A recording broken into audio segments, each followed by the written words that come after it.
अस्सलाम वालेकुम फ्रेंड्स, सब कैसे हैं? उम्मीद है सब ठीक होंगे।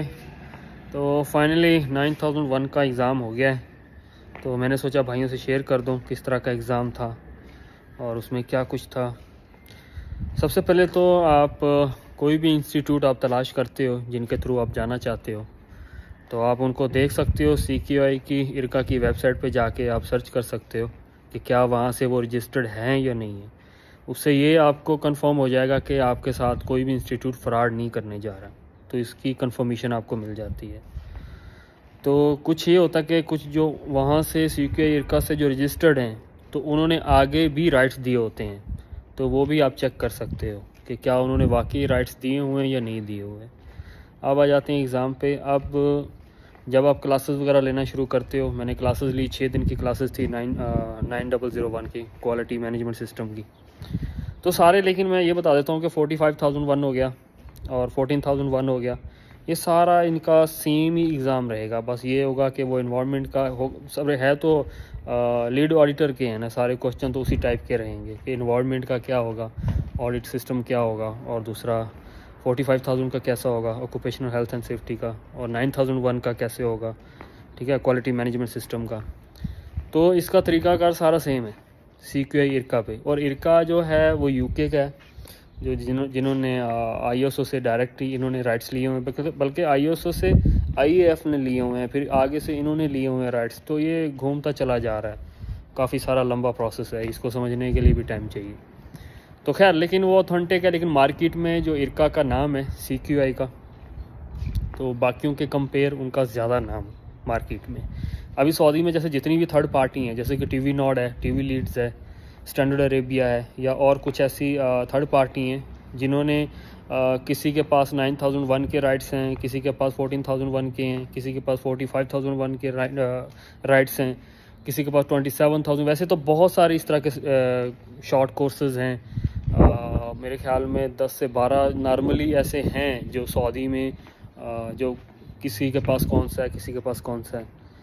तो अभी जैसे जिनके पास मैंने अभी किया, उनके पास सिर्फ 2 राइट्स थे, 45,000 और 9001। 14,001 का उनके पास नहीं था। तो 14,001 में हो सकता है कि प्लान कर रहा हूँ कि कहीं और से करूँगा। तो अभी तो इसका रिज़ल्ट आएगा, पास होंगे तो पता चलेगा।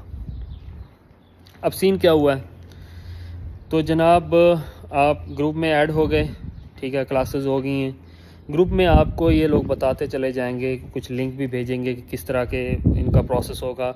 आपने लैपटॉप के साथ इसके लिंक को कहाँ से उठा के कहाँ लेके जाना है, लैपटॉप का उसका जो लिंक है उसको कैसे चेक करना है कि क्या वो हमारे लैपटॉप पे काम कर रहा है या नहीं कर रहा।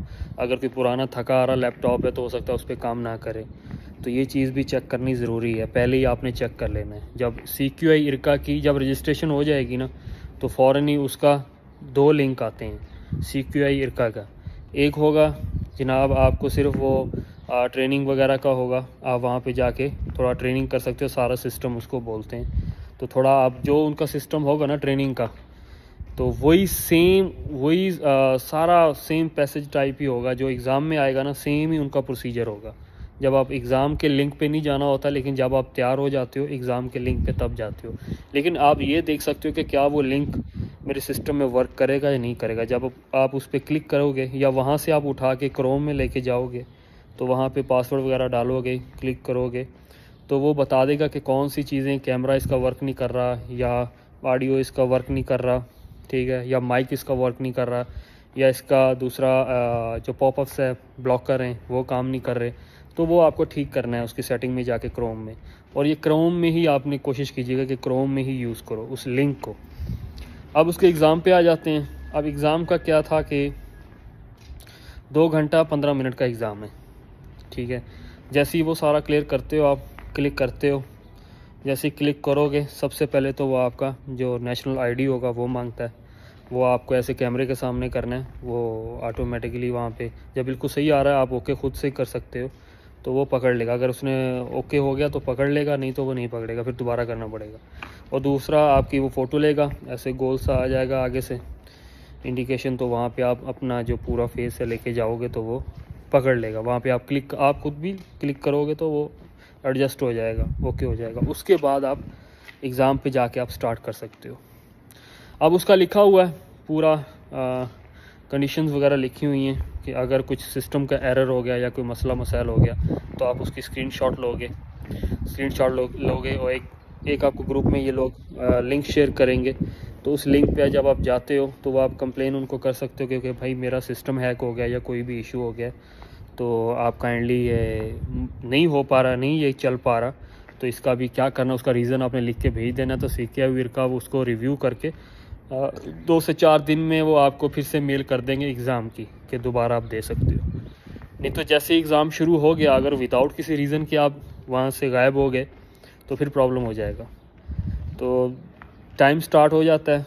तो जो उसके क्वेश्चन हैं, अगर किसी को लग रहा है कि मल्टीपल चॉइस दैट मीन कि वो बहुत ही सिंपल हैं, इजी हैं, ऐसा कोई सीन नहीं है, क्योंकि शुरू में ही से उनका जो सिस्टम है ना पूरा, एक होता है मल्टीपल चॉइस सिर्फ 3 से 4 क्वेश्चन है मेरे देखने में। तो बाकी जो क्वेश्चन है लाइनों में ऐसे आ रहे होंगे। और दूसरा मैं और बता दूं, 5 सेक्शन है, 5 सेक्शन में से हर सेक्शन में से आपको मिनिमम 40 मार्क्स लेने हैं। मतलब अगर 6 क्वेश्चन होंगे ना एक सेक्शन में, 40 क्वेश्चन है। एक पहले इन लोगों ने सबने हमें बताया कि 20 क्वेश्चन होंगे। तो मैंने बोला यार 20 तो ठीक है, लेकिन जब एग्ज़ाम देने के लिए गए तो 40 क्वेश्चन थे। अभी हर सेक्शन में किसी में 6 क्वेश्चन है, किसी में 8 क्वेश्चन है, ठीक है। तो मतलब 8 ही लगा लो, 8 ही थे मेरे ख्याल में। तो 8 क्वेश्चन है, 8 में से आपको 40%। अभी हर एक सेक्शन 100 मार्क्स पे उन्होंने एक उनका बनाया हुआ परसेंटेज कि उसमें से आपको 40 मार्क्स लेने हैं। अगर सारे सेक्शन में 4 सेक्शन में आप पास हो जाते हो, अच्छे मार्क्स ले लेते हो, 50, 60, 70 हर सेक्शन में, और एक सेक्शन में आपके 40 से कम आ गए मार्क्स, तो समझ लो आप फेल हो। तो ये लास्ट के जो सेक्शन है ना 4 और 5, वो इतने टफ हैं कि वो उन्होंने सिनेरियो सिस्टम बनाया हुआ है। जैसे आइल्स में मैंने पढ़ा था, एक पूरा पैसेज, एक पूरा पैराग्राफ आता है 7 से 8 लाइन का, उसके बाद आगे 6 से 7 ऑप्शन रहते हैं। अब वो कहते हैं कि जनाब इनमें से एक सिलेक्ट करो कि ये किसके हवाले से ये बात कर रहा है, पूरा पैसेज उसको पढ़ना, और टाइम भी चल रहा है, ठीक है। वो थोड़ा डिफ़िकल्ट हो जाता है। जैसे सिनेरियो सिस्टम है ना, पूरा सिनेरियो में उन्होंने डाला हुआ है। ये इजीली इतना इजी नहीं है कि आप बस देखते चले जाओगे, टिक टिक करते जाओगे, ऐसा कोई चक्कर नहीं है। इतना आसान नहीं है, बहुत मुश्किल है। जब तक आप उनका जो पूरा कोर्स है डिलाइट प्राइमर, उसके ISO के जो स्टैंडर्ड हैं, अगर वो आप नहीं पढ़ते हो क्लॉज वगैरह, तो मुझे नहीं लगता कोई पास होगा, पॉसिबल ही नहीं है जब तक आप स्टडी नहीं करोगे। आप अच्छे से 1 महीना उसे नहीं दोगे, डेली बेसिस पे उसे नहीं पढ़ोगे, तो चांस ही नहीं है पास होने का। वैसे आप पढ़ोगे नहीं तो फिर फ़ायदा ही नहीं है, उसका करने का भी फ़ायदा नहीं है। अगर क्लास आप अच्छे से नहीं लेते हो तो फिर भी कोई फ़ायदा नहीं है। क्लास आपको लेनी है, नोटबुक साथ लेके बैठनी है, कोई भी ऐसे पॉइंट हैं वो उठा रहा है, वो उसको आपको लिखना है ताकि आपको आसानी रहे। और किसी भी मीनिंग का वर्ड नहीं आ रहा हो अपनी नोटबुक में लिखो, ताकि बाद में सर्च करो कि इसका क्या मीनिंग है। क्योंकि जब शुरू का ही क्वेश्चन उसका जब आया ना, ऐसे 10 पैराग्राफ हैं एक लाइन के, और सबके सामने उसका किसके साथ कनेक्ट हो रहा है 10 उसके सामने उन्होंने जनाब मल्टीपल चॉइस के वो ऑप्शन पूरे बना के रखे हुए हैं। अब वहाँ से उठा के वहाँ पे रखना है कि जनाब ये लाइन जो है किसके साथ कनेक्ट हो रही है। अब ये बहुत टफ था, पहला क्वेश्चन ही इतना टफ था। आगे तो फिर 1-2 ट्रू फॉल्स के भी थे कि क्या ये पूरा पैराग्राफ जो है इसमें जो लिखा हुआ है क्या वो राइट है या नहीं है। अब पैराग्राफ कितना होगा, 5 से 6 लाइन का होगा। अब उसको समझने बैठ जाओ, तो जिन बंदे की इंग्लिश थोड़ी कमज़ोर है अगर उसे समझने के लिए बैठ जाए, वो तो टाइम ही निकल जाएगा। 2 घंटा 15 मिनट है वो टाइम चालू हो जाता है, 40 क्वेश्चन है। तो उस हिसाब से थोड़ा बस ये है कि जो बंदा अगर पढ़ लेता है, अभी मैंने दे दिया है, अब मुझे नहीं पता मैं पास होऊंगा फेल होऊंगा, आई हैव नो आइडिया, लेकिन ये है कि उम्मीद है कि बेहतर होगा भाई, ये उम्मीद है। तो इसका 10 दिन के बाद रिज़ल्ट आ जाता है। तो जब ये लिंक जब रजिस्ट्रेशन होती है सीक्योर की, आपको ईमेल आती है, तो 1 महीने का टाइम उसमें लिखा होता है कि इस टाइम पीरियड से पहले आपने करना है। तो उसके बाद जिस दिन आप कर लेते हो, जो लास्ट डेट होती है, तब तक जो सब लोग कर लेते हैं, उसके बाद 10 दिन के बाद रिज़ल्ट आता है। और रिज़ल्ट जो है, अभी इसका मुझे आइडिया नहीं था और मैंने पूछा भी नहीं कि यार ये इंस्टीट्यूट के पास रिज़ल्ट आएगा या हमें भी ईमेल आ जाएगी कि आप पास हो या फेल हो। इसका मुझे आइडिया नहीं, ये मैं कंफर्म करके अगर किसी को मालूमात चाहिए होगी तो मैं पूछ लूँगा। तो ये सीन था। बाकी कोई आपका क्वेश्चन रहेगा तो मैं इंशाल्लाह आपको गाइड कर दूंगा, कोई भी अगर करना जा रहा होगा। लेकिन ये देख लीजिएगा कि अभी ये हर बंदे का, मैं अभी हम लोग क्यों कर रहे हैं, हमें सेफ्टी में काफ़ी टाइम हो गया है, तो आईडिप साथ में चल रहा है, एक और कोर्स चल रहा है। तो हमारा प्लान ये था कि यार अभी सेफ्टी सुपरवाइज़र से निकल के आगे मतलब थोड़ा जाना चाहिए अगली फील्ड में, नेक्स्ट स्टेप में। तो इस वजह से, क्योंकि जहाँ पे भी मैं लिंक्डइन पे या गवर्नमेंट की कुछ एक यूके की वेबसाइट है, वहाँ की मैंने पूरी रिक्वायरमेंट देखी। एक और दो ऐसी बड़ी वेबसाइट हैं जैसे इंडीड हो गया, लिंक्डइन हो गया, सीक हो गया, इस तरह की। वहाँ पे जितनी भी रिक्वायरमेंट थी, या सऊदी में जितने भी लोग हैं ना, लिंक्डइन पे आपने नोटिस किया होगा, सब ने ये ISO का 45,000, 9001 और 14,001 सब ने किया हुआ था। तो मैंने एक दो दोस्तों से भी मशवरा लिया था, तो उन्होंने बोला कि इसका आपको सिर्फ ये एडवांटेज मिलेगा, अगर आप किसी प्रोफेशनल जॉब के लिए एडवाइज़र में जाते हो, इंस्पेक्टर में चले जाते हो, सुपरिटेंडेंट में चले जाते हो, मैनेजर इवन चले जाते हो, तो कंपनी को कहीं ना कहीं ये एडवांटेज रहता है कि यार अगर कल को हमारा कोई ऑडिट आता है तो इस बंदे को सामने खड़ा कर देंगे, भाई जा तू डील कर, तू जान, तेरा काम जान, तू देख ले सब कुछ। तो कंपनी को इसका एडवांटेज रहता है, ताकि वो अपने सर से सारी प्रॉब्लम, सारे मसले उतार के उस बंदे के सर पे डाल दे कि भाई तू जान, तेरा काम जान। तो कहीं ना कहीं बंदे को ये एडवांटेज रहता है कि यार ठीक है, मैं इंटरव्यू के लिए देने के लिए जाऊँगा तो मेरी सिलेक्शन का जो चांसेस हैं वो और बढ़ जाएँ। ठीक है, इसका एक एडवांटेज रहे मुझे इस चीज़ का इन्फॉर्मेशन रहे कि ऑडिट सिस्टम क्या है, इंटरनल ऑडिट क्या है, थर्ड पार्टी का ऑडिट क्या है, इसका प्रोसेस क्या है, कहाँ से शुरू होगा, कहाँ से एंड होगा, उसमें मुझे क्या करना है। ठीक है, तो ये चीज़ है उसमें, और इसके अलावा कुछ नहीं है। तो अगर आप नए सेफ्टी में आ रहे हो, नई फील्ड में आ रहे हो, नए कोर्स किया है, अभी फील्ड का एक्सपीरियंस नहीं है, अभी आगे मैनेजर लेवल की जॉब के लिए या एडवाइज़र या कोई भी प्रोफेशनल जॉब सेफ्टी में आगे आप नहीं जा रहे हो, फ़िलहाल आपको टाइम चाहिए, तो फिर आपको करने की ज़रूरत नहीं है। अगर आपका कुछ टाइम पीरियड हो गया, आप आगे निकलना चाहते हो तो फिर आप कीजिएगा, अदरवाइज़ मत कीजिएगा।